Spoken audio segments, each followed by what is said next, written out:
So I have with me today Stephen Keslowitz, author of various media tie-in novels, such as The World According to the Simpsons, Why You Better Call Saul, and The Tao of Jack Bauer.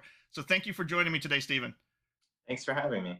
One thing I wanted to say, first off, we kind of talked off camera about this and off recording, but it's been almost 6 months since we spoke last for the 20 Years of 24 convention, which you were part of. So how have you been during that time?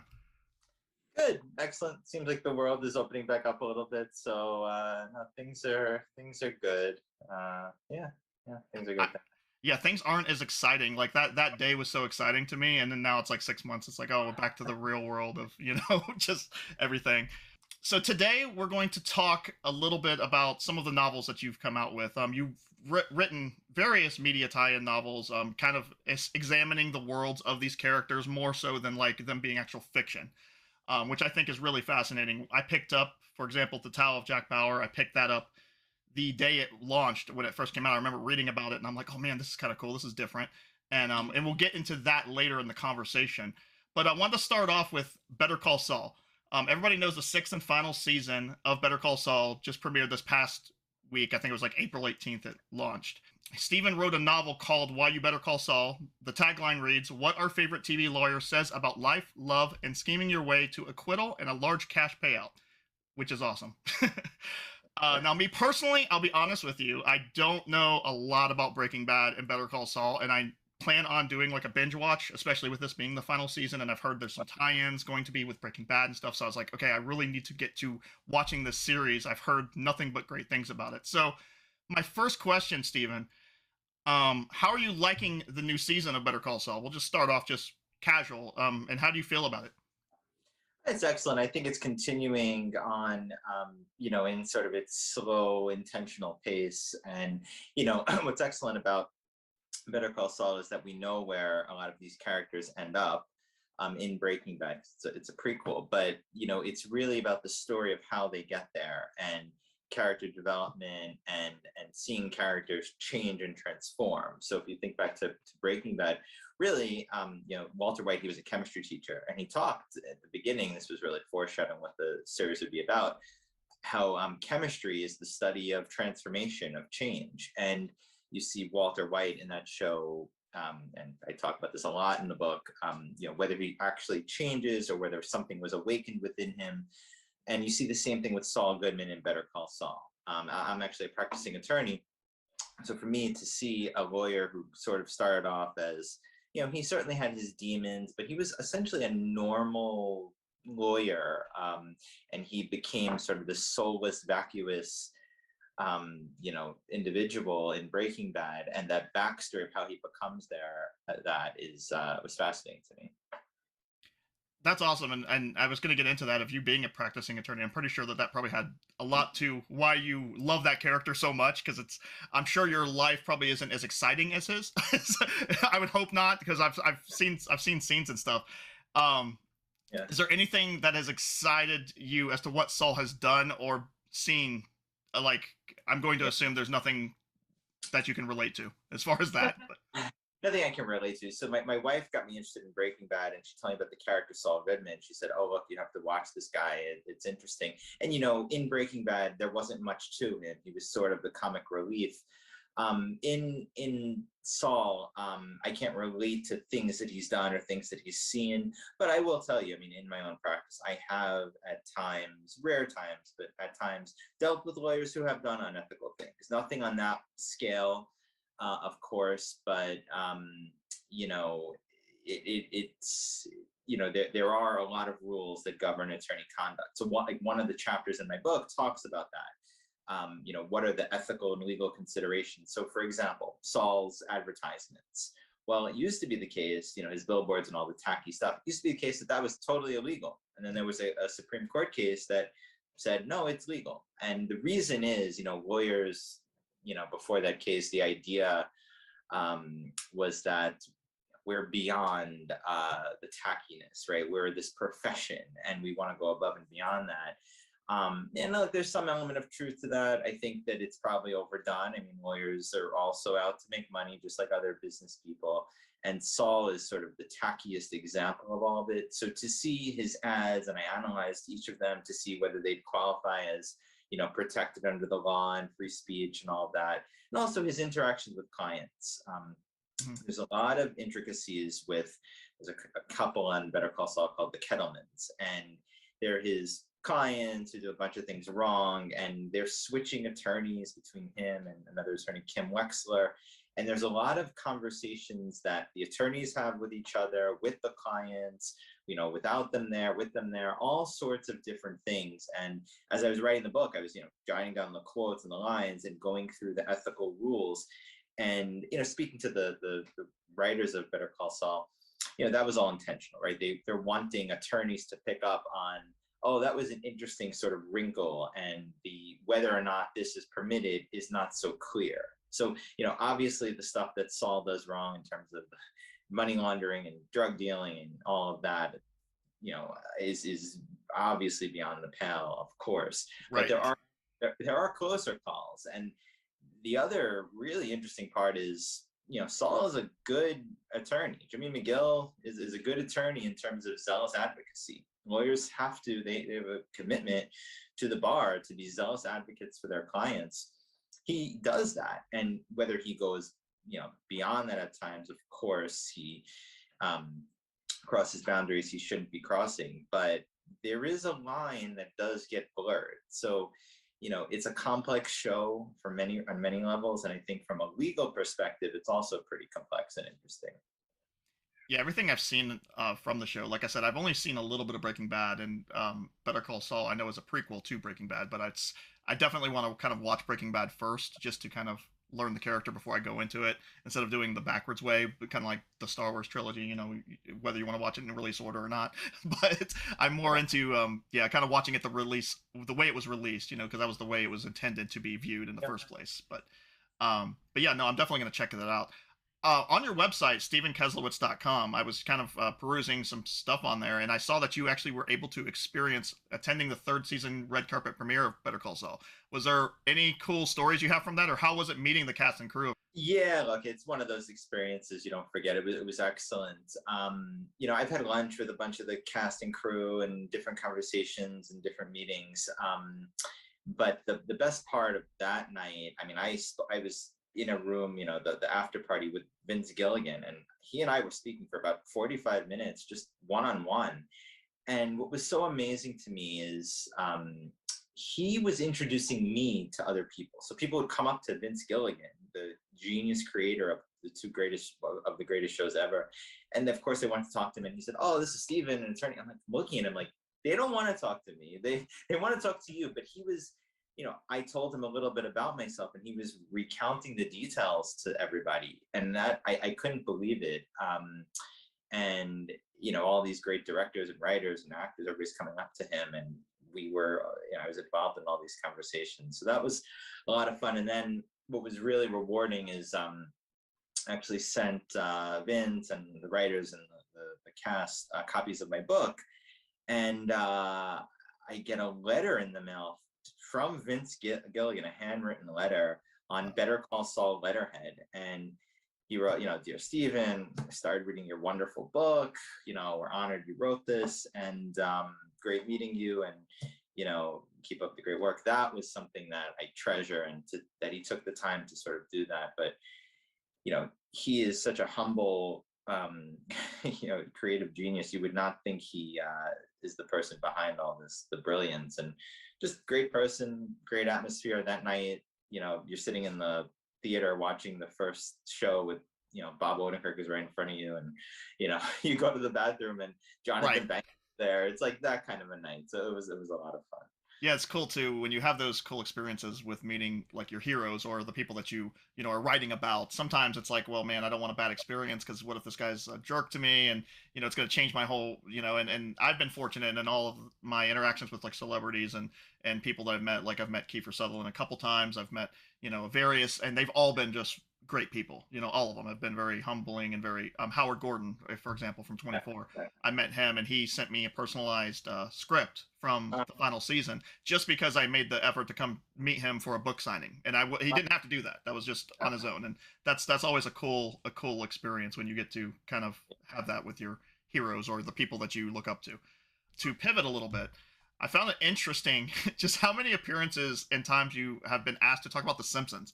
I was looking on in like the Today Show, and you've been on various Yeah, radio shows, other various media as being like a Simpsons expert, which I was like, that's pretty cool. I mean, that's something you could put on your like gravestone one day, being like, I was the Simpsons expert, because there's a lot of Simpsons. It's been out for what, 32 years, I think is what I was looking at, or 33 years. 33, yeah, Yeah. yeah.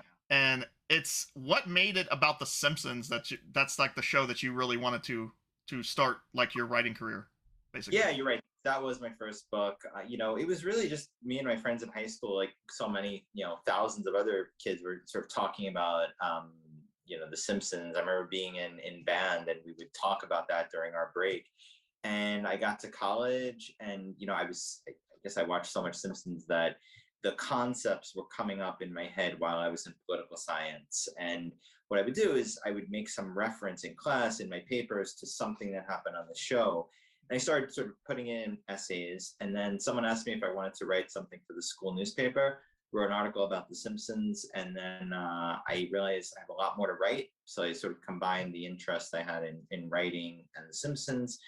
Didn't know much about writing a book, but put it together, got a book out there. And like you said, I was fortunate that the first book I wrote was The Simpsons, because it's something that a lot of people want to talk about. I think I've been on 100 something radio shows, Today's Show, ABC, like all these different places. And as an emerging author, I was a college student at the time. I was fortunate that it was a topic that people wanted to hear about. And the idea that I was in college, wrote a book about The Simpsons, and they were using it to teach college courses. I had a lot of good, support from, the school and friends, but also just the media coverage. And it was a very, an unbelievable experience to have. I think we had NBC came to my apartment. You go to Wow. the and they put a donut in the green room before you went on Fox 5 before The Simpsons is on. So I have these memories and experiences, and meeting everyone at The Simpsons years later and becoming friends with them, and inviting the Mike Reese, one of the head writers, is a good friend of mine. He's been at my apartment, and we've hung out on the beach, and all of that stuff has happened. And it's sort of been a nice unexpected side benefit of all of the writing, and it's just been a lot of fun. Yeah, I think the cool thing about The Simpsons specifically is everybody you talk to has seen an episode at least. Like I don't know of a single person. I could probably ask everybody, and they know what The Simpsons are. And I think the fact that it's still relevant today is like just a testament to how great that show was written. How, I mean, I see online all the time. It's like the Simpsons predicted this. This is happening because The Simpsons. They just are ahead of the game. And I haven't read the book, but do you bring any of that into the book as far as like their predictions and getting a lot of that correct? Yeah, there wasn't a big focus of the book. I actually wrote it. It's in I think like the sixth edition now, so it came out before some of the predictions actually came true. But yeah, I think what I really focus on. It's really sort of divided into three parts, right? Why The Simpsons is important, and like I compare them in the tradition of Socrates, where Socrates said, "The unexamined life is not worth living." I think that's the appeal of The Simpsons, right? That they're a satirical show. They're making fun of everyone. They're examining, the status quo. They're attacking it. They're trying to poke holes in it. And I think that that's of real value to society. So that's sort of the first part. Second part is really about the characters. I tried to pick aspects of the main characters, some of the minor ones, but to write about. So is Homer a good father is, one of the chapters. And there's arguments both ways, right? I think, and part of the reason I divided to that sort of, I sort of put it together that way.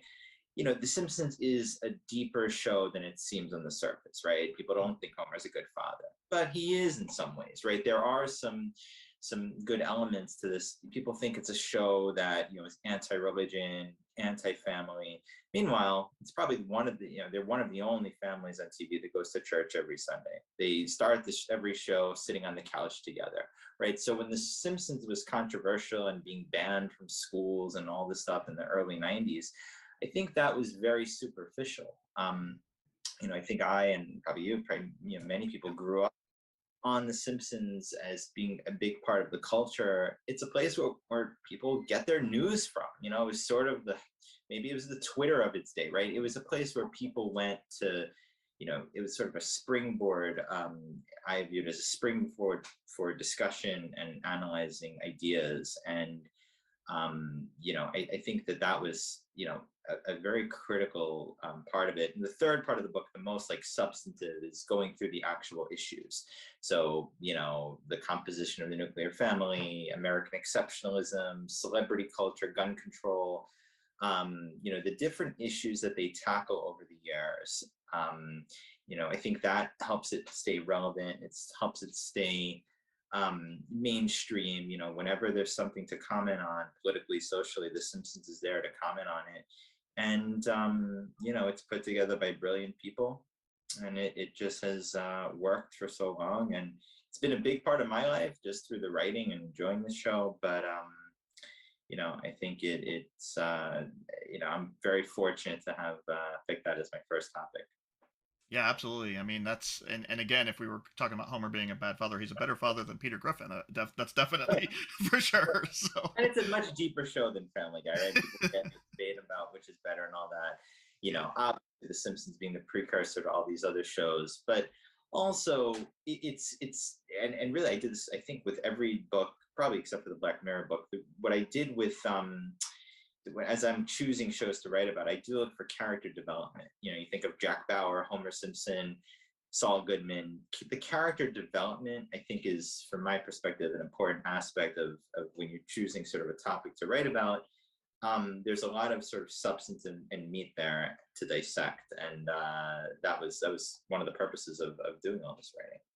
So, with you being a practicing attorney, how did you find the time to do all this? Because I know personally, like back in my heyday before I got into my day job now and everything, I wanted to. That's actually being a professional, a published writer, I should say, of fiction, was something I actually started. I actually started writing a book and everything, and then I just ran out of time, and I was like, okay, you know what? I don't have time for this. It doesn't really pay the bills, unless you are the next Tolkien or J.K. Rowling or whatever. But how did you find the time between practicing law and I'm sure you're very busy going to college and everything to getting these books published? Yeah, it's a great question. I mean, I think during college, I sort of treated this as like a part-time job. I think that the writing of it was sort of one aspect. I think the harder part, the more time-consuming part, is actually marketing it. So we did some fun things on campus. One of my good friends dressed up like Homer Simpson and held a sign, "Come to the book signing," and walked around Brooklyn College, which was fun. But getting the press and getting the marketing, that actually took a lot of time. In college, I had that time again because I was a tutor, but aside from that, I didn't have like a real part-time job. So this was sort of how I treated it. I think during law school, I wrote 2 books. I don't know how I did that, frankly. I get, what is it, 13 years ago by now. It's hard for me to. I think I did it sort of during the winter breaks, but yes, that was probably an intense period to do this. And then I worked at a big law firm for about 6 years in New York City. We were working sometimes 90 hours a week. So I didn't do any writing during that period, actually. And then I switched jobs to an insurance company, worked much fewer hours, and I've written 2 books since then. So that was sort of how I've kind of divided. I have the main career as an attorney, and when I have time, the book stuff has always been fun. So. And if you love what you do, I mean, then it's just a hobby. I mean, at that point, Yeah. so Absolutely. and that's a good thing. You're never working if you're doing what you love. But so let's pivot a little bit. We'll go to 24 now, which obviously for those that joined us 6 months ago, the 20 Years 24 convention, which was a great day. You can actually catch our interview with Stephen Keslowitz, Tara Bennett, Dayton Ward, James Swallow, and David Mack on the YouTube channel. I have it linked as well. But one of the great things about the Tale of Jack Bauer, which is actually, like I said, the first book I picked it up the week it came out when you originally published it, before I ever knew who you were. But it was, I love the tagline of, with the tagline, "What is our favorite terrorist buster says about life, love, torture, and saving the world 24 times in 24 hours with no lunch break," which is pretty much an easy way of explaining what 24 is to someone that's never watched 24. The one thing about 24 to me, like The Simpsons, it's hugely popular everywhere, like all over the world. I forget how many countries. It was like 30 something countries were there for the 20 years of 24 convention, and which was amazing that you just have that much of a universal appeal. And we kind of talked about this at the convention, but what is your thoughts on why is 24 such a massive hit, I think, worldwide, just because it's a very American show. Like it's very much about, an American agent, the whole, torture, stuff like that. And I know you get into that in your book, a lot of those tough topics, but what are your thoughts on that? Yeah, it's a great question. I mean, I think that, the world was, witness to 9/11, right? So even though it was, of course, an American event that happened in the United States, I think that it shook the world. And, 24 was the first post 9/11 drama. And it was in development prior to 9/11, and it premiered, I think, a couple of months after that, right? November 2021. Yep, November 6th. Yep. So, I think that the world was in a state of, what do we do now? How do we balance the idea of civil liberties versus, security? And whether that event happened in the United States or elsewhere, I think there was, probably still is to an extent, a worldwide, sense of fear and dread that this kind of thing could happen. I think that as sort of the bedrock for the popularity and the reason that it attracted people, but also just then I think just in terms of the writing and the intensity of the show, the ethical dilemmas that the characters face.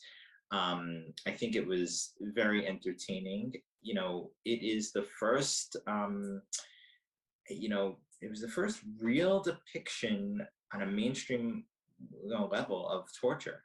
People would read about torture in books, and reading about torture versus seeing it, even though it's fictional, you're seeing it on screen.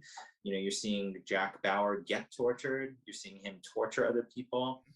I think folks have strong views on all of that. And I think 24 challenges preconceived notions of right and wrong, good and evil. And I think that there's a lot to dissect, a lot of substance, and I think it applies beyond just the United States. I think those are worldwide issues. Yeah, and I think too, that's the first show I know for a fact that I've ever heard. Like I know, and I know you've brought this up before. That Kiefer, actually had to speak at Yeah, speak somewhere about the torture. I forget exactly where it was, but it was West Point. Yeah, West Point, yeah.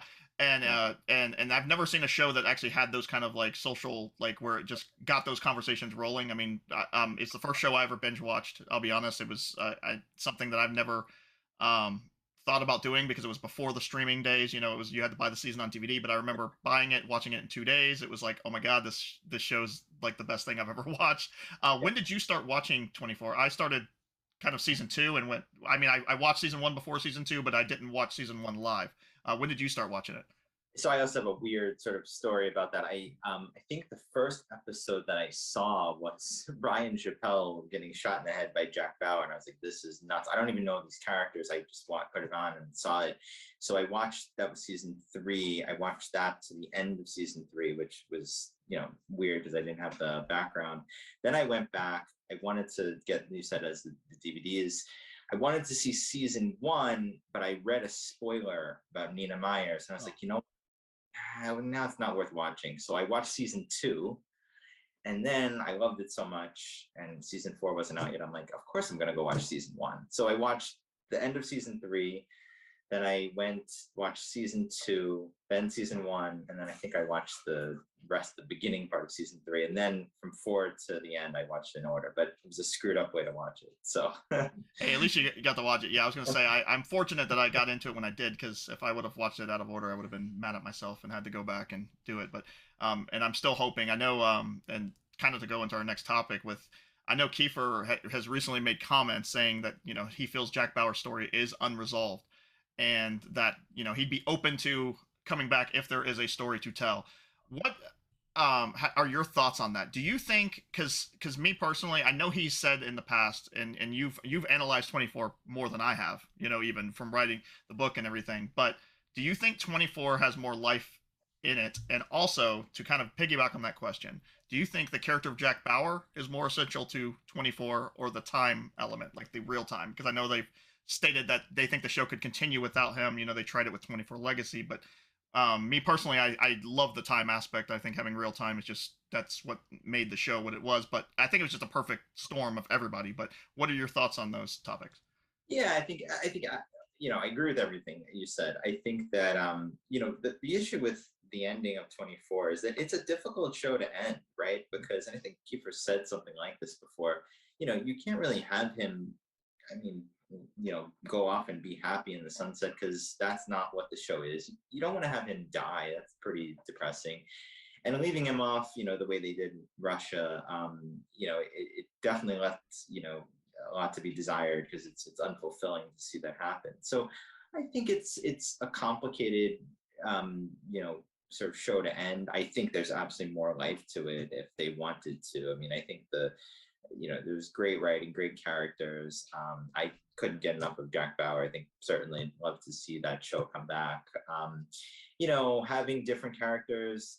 I wasn't in love with 24 Legacy. I watched it. I wish it would have continued. It certainly would have been one of the top 5 shows on TV. I don't think it, I don't think it had that same sort of bite as the original 24, but certainly it was a good enough show to stay on. And I don't, I think you could do the show with other characters. The real time aspect, like you said, is really transformative for TV. I think that it's also one of those shows that you get a lot of as a viewer from watching it. I think that your brain is sort of working overtime to connect all these different threads. There was a book, and I wrote about this in my 24 book, called another author, I think his name was Stephen Johnson. Everything bad is good for you. And the idea that his thesis was, people think like video games and TV shows are bad for your brain. Mhm. And there have been studies that a show like 24 or a complicated video game could actually be beneficial, maybe even better than reading a book. The argument is, oh, you're reading a book, your brain is just sort of linear. A show like 24, you're connecting dots, you're different threads, you're analyzing what's going on. Your brain is doing some good work there. So I think it's, the real time aspect of it and connecting all the different threads. Incredible show. There's just so much to it. Yeah, and there's not. I mean, there's been a lot of copycats, as they will, but nobody's ever gotten the real time part right, or even tried to really attempt it, because it is hard to do. And I This is think I think it will come back eventually. That's my pretty much my prediction on it. I think it's going to. It's just a matter of when, when the right time is and everything. But I know at the beginning of the Tale of Jack Bauer, you have a quote about Edgar Stiles, and I know he's one of your favorite. I think that's what you stated at the convention, that he is probably one of your favorite, if not your favorite, 24 character, besides maybe Jack. But is that true? Pretty much. Yeah, I think that's right. Jack and then Edgar. I think it was just uh, you know, I don't know if it's comic relief, but there was just something interesting about, you wanted to see more of him. Very good on-screen character. But yeah, no, he was definitely a fan favorite, one of my favorites. Yeah, I think too. His death was probably the saddest of the entire show. Almost, I would imagine. I mean, it was just That's right. heartbreaking. But and then to kind of close it off too, you also have a book about Black Mirror called "The Digital Dystopias of Black Mirror and Electric Dreams." Which again, that's another show that I want to get into watching. I've heard nothing but good things. Ryan from 20 Years of 24 has stated the same thing to me, saying it's something I need to definitely get into and watch. What were your experiences writing that book, or anything? Any cool stories from that? Yeah, so this one, Black Mirror is really about potential dangers of technology going too far. One of the challenges of writing it is, so it's an anthology, so it's sort of the opposite of the others, in the sense of, you're not talking about character development, you're talking about different characters in each episode, different worlds, right? The world in each episode is actually different. They're not connected in any way. There's different technology in each world. And as you're writing it, the technology in our real world is actually emerging and changing. So, you may be writing, that book took me 2 years to write. By the time I finished, it was like, oh, well, this technology is actually in a different place at this time. I think that, the value that I got out of it is, I actually made changes in my personal life, in terms of, I still use social media, but I won't post as many pictures. And, I think that I have, more concerns about privacy and all of that. And, made certain lifestyle changes in that way, because technology, has positive and negative aspects like most things.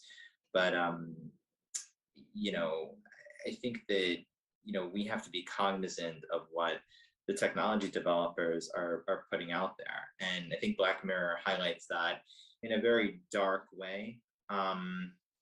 So, you'll see an episode about, you know, um, putting tracking devices on children, right? A lot of technology starts off with a good intent. Parents want to watch over their children.